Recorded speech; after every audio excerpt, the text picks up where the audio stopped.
Howdy everyone, David here at tabletopping.net, and this is the continuation series of my Dungeons & Dragons 5th edition Player's Handbook Classes Review, and this video goes into detail with the Paladin. So if you've downloaded the basic rules already from the Dungeons & Dragons website, you're going to notice that the Paladin is not an option for classes. So therefore you have to have the Player's Handbook to be able to play a Paladin.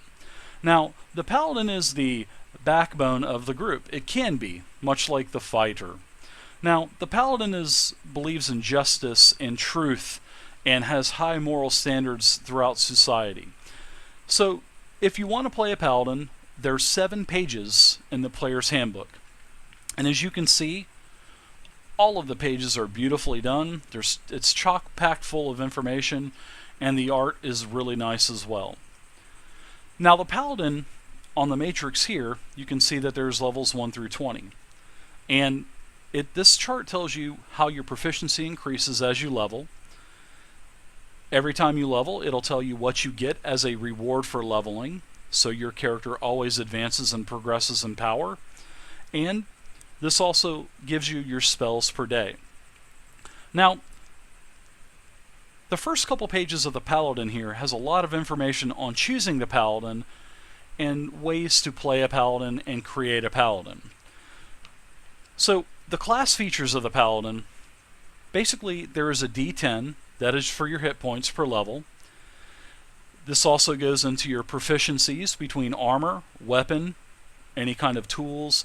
The saving throw proficiencies for the Paladin are wisdom and charisma. And there's also a small list of skills as well to choose from. There's also a small section in case you want to make a really quick Paladin. You can look at the equipment list and grab some equipment. The Paladin's going to get Divine Sense at level 1. Also at level 1, you're going to get Lay on Hands. You're also going to grab a fighting style, and you're going to be able to choose from several different fighting styles like defense, dueling, great weapon fighting, and protection. So it just depends on what type of Paladin that you want. Do you want your Paladin to use a two-handed weapon? Do you want him to use a sword and board? Or do you want him to be more defensive-minded? So that's a nice little perk at level 2. Also at second level, you're going to get your spellcasting. The Paladin is considered a hybrid type of class. So they only get spells up to, I believe, 5th level, which they do, and their spells are primarily based off of the cleric spells, so they're not going to get anything higher than spell level 5. So whenever you do have this spell casting, when you go into the spell casting, it talks to you about preparing and casting your spells. It's also going to tell you about your spell casting abilities, which all of your spells are actually based off of your charisma stat. So charisma is actually really important for a Paladin. And your charisma basically affects your spell DC, which is the saving throws that the creatures have to make against you, and also your spell attack modifiers based on charisma as well. So at second level, you're also going to get Divine Smite. At level 3, you're going to get Divine Health. Third level, you're going to grab an Oath.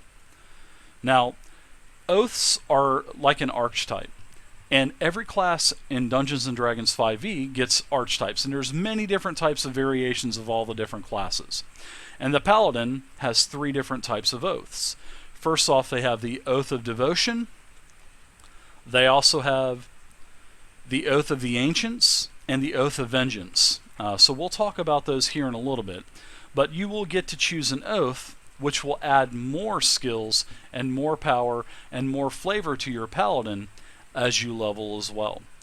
So after you choose your Sacred Oath, you're going to get spells and also channel divinity powers that are involved with that oath. And like I said, they'll progress in level as well. Now at level 4, 8, 12, 16, and 19, you're going to get what's called ability score improvements. And every class in Dungeons & Dragons 5 gets these. And what this does is on these designated levels, you get 2 ability points to put in any stat that you would like to put it into. So you can take your 2 points, you can put it into charisma to get that charisma up, or you can take 1 point and put 1 point into strength and maybe 1 point into charisma. So you can beef up your stats over time as you would like. Now, however, there is one stipulation to this. You can't naturally take a stat over 20. Now, there's also an optional feat as well that's located later in the player's handbook, and if your dungeon master allows it, he or she can let you take a feat and not take the ability score improvement. So it's either you want points, or if your DM has the optional rules put in, then you can take a feat. Also, at 5th level, your paladin will get extra attack. At 6th level, you'll get Aura of Protection. 10th level, Aura of Courage. 11th, Improved Divine Smite. 14, Cleansing Touch. So as you can see, the base of the paladin is very flavorful. There's a lot of options, I mean, just for the base, class of the paladin.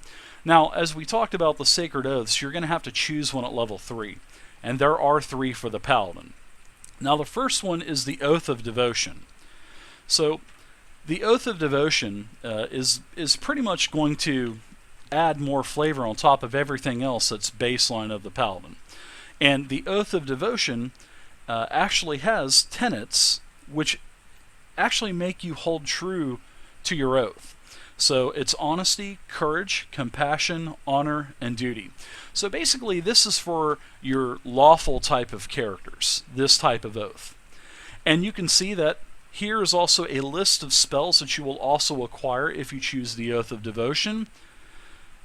You'll also get Channel Divinity powers, which you'll get Sacred Weapon, Turn the Unholy. So that's a nice feature as well.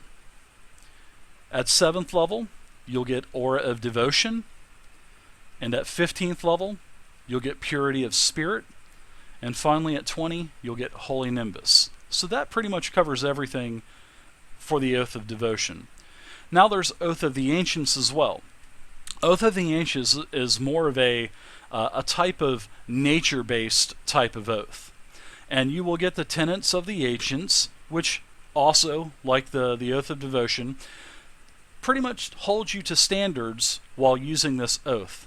So you have Kindle the Light, Shelter the Light, Preserve Your Own Light, and Be the Light. So you have to pretty much keep true to all of these tenets. Now you're also going to gain oath spells. As you level, you'll gain more. You'll also get Channel Divinity skills, which is Nature's Wrath, and Turn the Faithless. At 7th level, you're going to get Aura of Warding, and 15th level, Undying Sentinel, and finally at level 20, you'll get Elder Champion.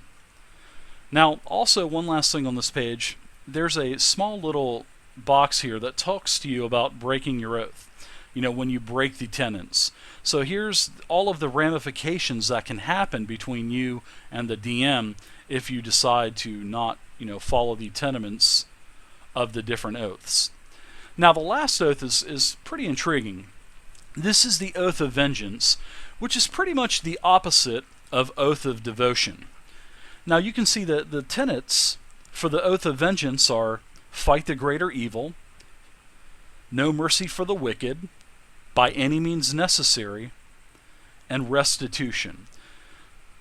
You're also going to get spells as you proceed to gain more power. You will get more spells for the Oath of Vengeance as well. You're also going to get a couple Channel Divinity. You're going to get Abjure Enemy, and Vow of Enmity. 7th level, you're going to get Relentless Avenger. 15th level, you'll get Soul of Vengeance.